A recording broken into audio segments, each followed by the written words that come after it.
Hello students, welcome back to this YouTube channel let's learn with Rajni sir classes. तो कैसे हो आप सभी? मस्त और बढ़िया होगे। आज के सुपर डुपर लेक्चर में आपका बहुत बहुत स्वागत है। आज के क्लास में अपन डिस्कस करने वाले हैं सॉल्यूशन का मोस्ट इंपॉर्टेंट टॉपिक, एग्जाम में हर साल आने वाला क्वेश्चन बेटा, राउल्ट्स लॉ। आखिरकार ये राउल्ट लॉ होता क्या है, मैं एक वर्ड से बताऊंगा बेटा। पूरा राउल्ट लॉ दिमाग में भर लोगे, सिर्फ एक वर्ड सुनने के बाद दिमाग में नहीं आया राउल्ट लॉ तो आप चैट सेक्शन में बताना। देखो, राउल्ट लॉ अगर आपसे कभी भी कोई पूछता है सर राउल्ट लॉ क्या है, एग्जाम में आता है राउल्ट लॉ, तो एक बेसिकली एक इक्वेशन दिमाग में मैं पहले भर देता हूं आपके कि ये लिखना P is equal to X P naught. ठीक है sir, P is equal to X P naught, that is the definition. इससे अपन डिफिनीशन बनाएंगे। ठीक है सर, लेकिन डिफिनीशन बताने से पहले, डेफिनेशन बताने से पहले अपन ये समझते हैं, नहीं आवाज नहीं करते हैं, टीम टीम बैठो, आराम से बैठो, क्लास चल रही है ना, एकदम आराम से बैठ जाओ, पीछे बैठो, थोड़ा गिर जाओगी। ठीक है, चलो हम लोग यहां पे डिस्कस करते हैं कि सर ये P क्या है, X क्या है, P नॉट क्या है। अगर हमें ये पता चल गया तो बेटा ये कंफर्म है कि आपको राउल्ट लॉ आ जाएगा। ठीक है, चलो सबसे पहले P क्या होता है। P मींस होता है पार्शियल वेपर प्रेशर। सर ये पार्शियल वेपर प्रेशर क्या होता है ये बता दो। आप और मैं दो लोग हैं, ठीक है, आप और मैं दो लोग हैं, यहां पे दीवार पे हम फोर्स लगा रहे हैं। ठीक है, सामने एक दीवार है, इस दीवार पे हम और आप गए, आप चुपचाप ऐसे खड़े हो। ठीक है, ऐसा चुपचाप खड़े हो, मैं फोर्स लगा रहा हूं आपके रहते हुए, मैं अकेले फोर्स लगा रहा हूं, that is said to be कि मैंने पार्शियल वेपर प्रेशर बोलूंगा वहां पे।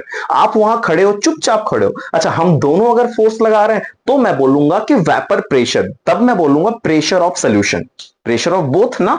आप भी प्रेशर लगा रहे हो, मैं भी लगा रहा हूं, मैं बोलूंगा प्रेशर ऑफ बोथ, दोनों लोगों का प्रेशर है बेटा, वो दोनों लोगों का प्रेशर है वो। ठीक है, लेकिन आप वहां खड़े हो, मैं प्रेशर लगा रहा हूं, दोनों लोग साथ में दीवार के पास हैं, आप यहां खड़े हो, मैं प्रेशर लगा रहा हूं, मैं दबा रहा हूं, तो यहां पे क्या हो रहा है कि मैं वर्ड यूज करूंगा पार्शियल प्रेशर। ठीक है, पार्शियल वर्ड का मतलब होता है कि दो लोग हैं, that is the said to be कि वो अकेला बंदा प्रेशर एक्सर्ट कर रहा है दो लोगों के साथ रहते हुए भी। सर ये जो एक्स है यहां पे काई बोलते हैं अपन इसको, ये है मोल फ्रैक्शन। क्या है बेटा? ये मोल फ्रैक्शन है। जिस कंपोनेंट का ये पी है उसी कंपोनेंट का मोल फ्रैक्शन होगा। अभी मैं क्लियर कट बताने वाला हूं। सर ये पी नॉट क्या होता है? पी नॉट का मतलब है कि इस रूम में मान लो आप है ही ना, आप है ही नहीं इस रूम के अंदर, मैं अकेले प्रेशर इस बार भी लगा रहा हूं, तो मेरा प्योर अकेले का जो मेरा प्रेशर है, अकेले का जो मेरा प्रेशर है, प्योर स्टेट में जो मेरा प्रेशर है, that is said to be कि वो पी नॉट होता है। वो क्या होता है? पी नॉट होता है। आपके साथ रहते हुए अगर मैं प्रेशर लगा रहा हूं, आप चुपचाप खड़े हो, मैं धक्का मार रहा हूं, that is said to be कि वो पी होगा। आप इस रूम में है ही नहीं, बाहर खड़े हैं, मैं प्रेशर मारे जा रहा हूं, अकेले अकेले बॉडी दिखा रहा हूं ऐसे, तो बेटा वो मेरा पी नॉट होगा। पी नॉट का मतलब होता है कि vapour pressure in a pure state, and P का मतलब होता है vapour pressure, that is said to be partial vapour pressure, that is said to be partial vapour pressure. दोनों में डिफरेंस समझ में आया? सर पी नॉट का मतलब होता है कि vapour pressure in a pure state. ठीक है sir, vapour pressure in a pure state, A और बी है, लेकिन बी इस रूम में है ही नहीं, सिर्फ ए खड़ा है और ए इस कंटेनर पे, इस वॉल पे, इस सरफेस पे प्रेशर मार रहा है, तो मैं अकेले जितना दम लगा रहा हूं, that is said to be कि वो पी नॉट है। वो पी नॉट है। दो लोग हैं और मैं प्रेशर दिए जा रहा, आप बंदा बगल वाला खड़ा है चुपचाप देख रहा है, that is said to be कि वो पी है, वो पार्शियल वेपर प्रेशर होगा।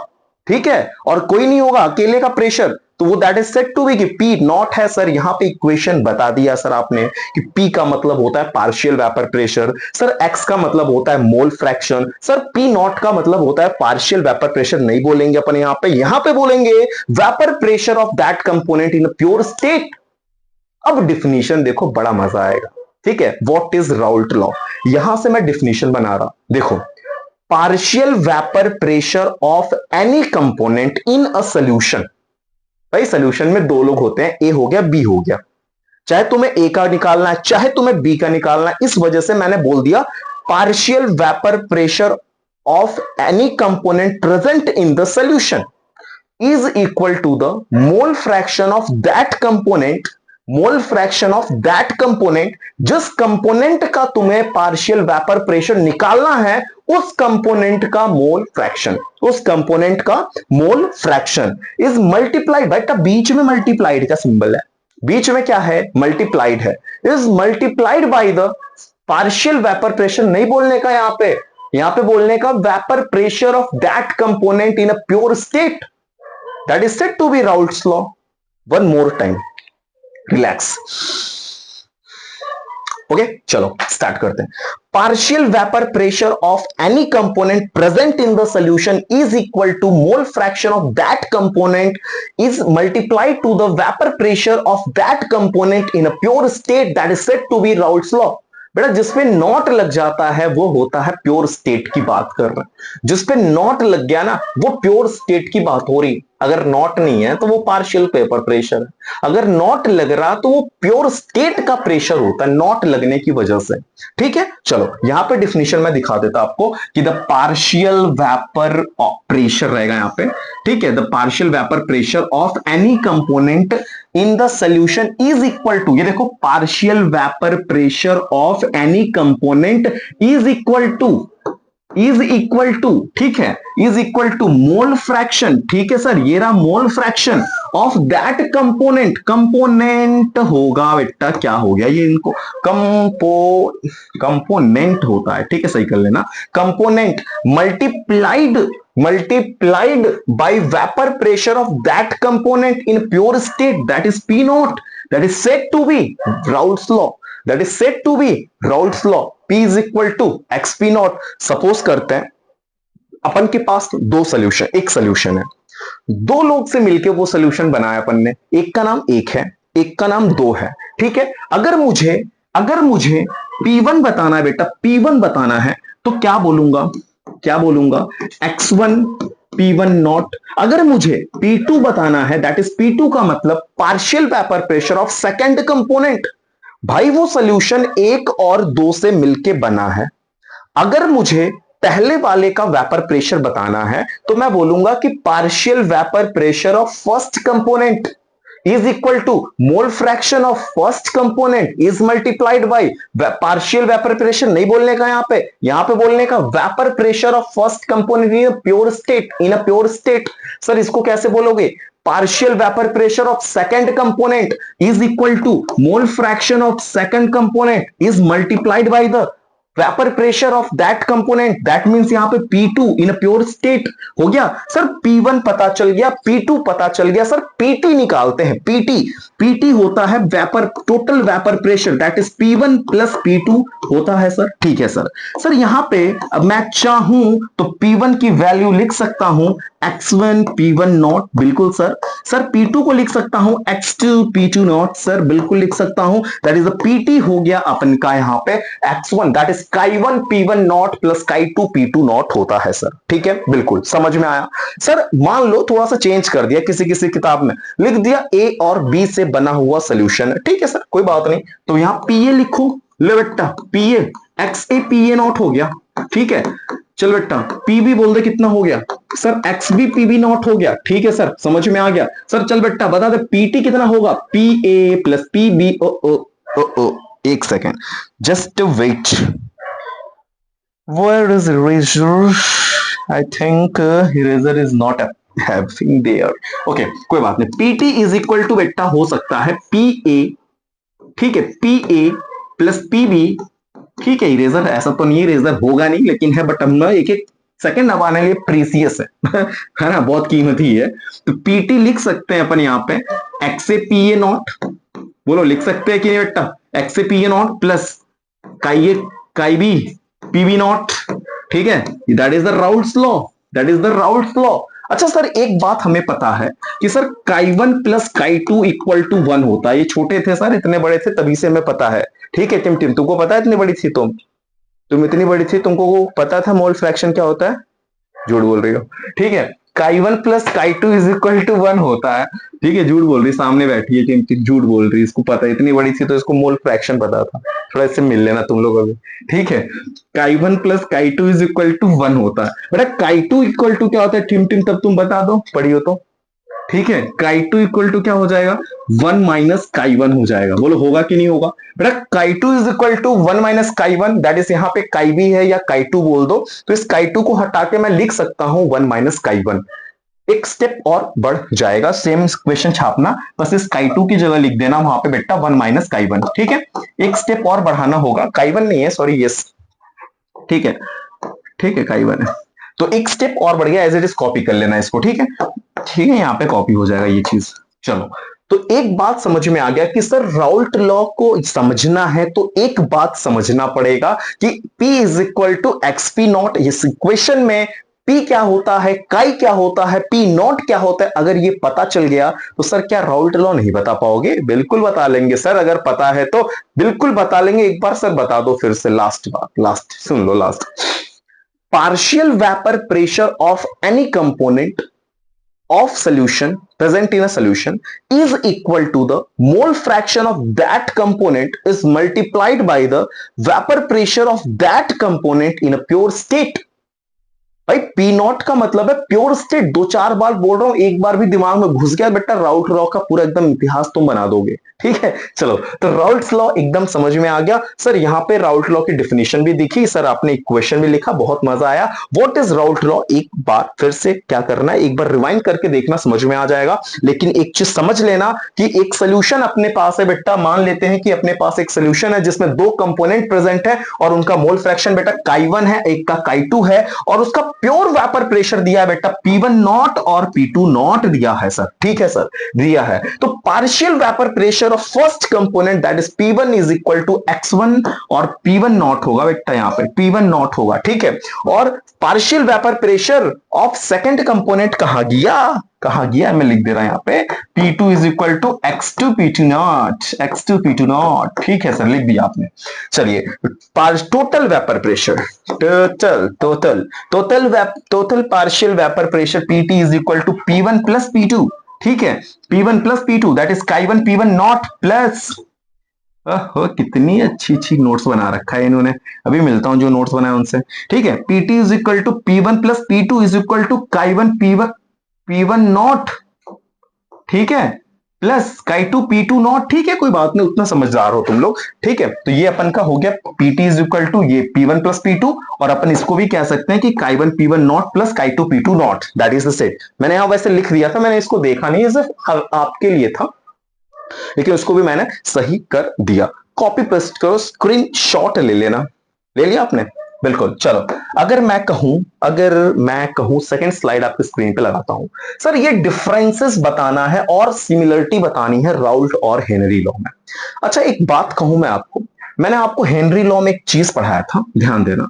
मैंने बोला था P इज इक्वल टू, एक सेकेंड, थोड़ा क्या हुआ भाई, मुझे आप बता दो चैट सेक्शन में, कुछ तो हुआ सर को, थोड़ा थोड़ा प्यार हुआ तुमसे, ओ सॉरी, चलो, P पेन हमने ले लिया, टिमटिम बड़ी हंसी आ रही है। चलो, हमने राउल्ट लॉ आपको क्या पढ़ाया था, याद है भाई? राउल्ट लॉ किसको नहीं याद है, अभी जस्ट पढ़े भाई। हेनरी लॉ याद है, किसको नहीं याद होगा सर? आपने बोला था कि P is equal to KH(x), क्या बात करते हो sir, P is equal to KH(x) आपने पढ़ाया था सर। आज की क्लास में आपने पढ़ाया P is equal to XP naught, क्या बात है सर, क्या बात है सर। इसको अपन ऐसे भी लिख सकते हैं, P is equal to P naught X, बात तो एक ही है भाई, बात तो एक ही है, P is equal to P naught X, P is equal to KH(x), ठीक है सर। दोनों में सिमिलरिटी क्या है, हेनरी लॉ और राउल्ट्स लॉ में? भाई दोनों के दोनों जो लॉ होते हैं ना, हेनरी लॉ और राउल्ट लॉ की एक खास बात है कि सॉल्यूशन के अंदर जो वोलेटाइल कंपोनेंट होते हैं ना, उस पे एप्लीकेबल होते हैं ये।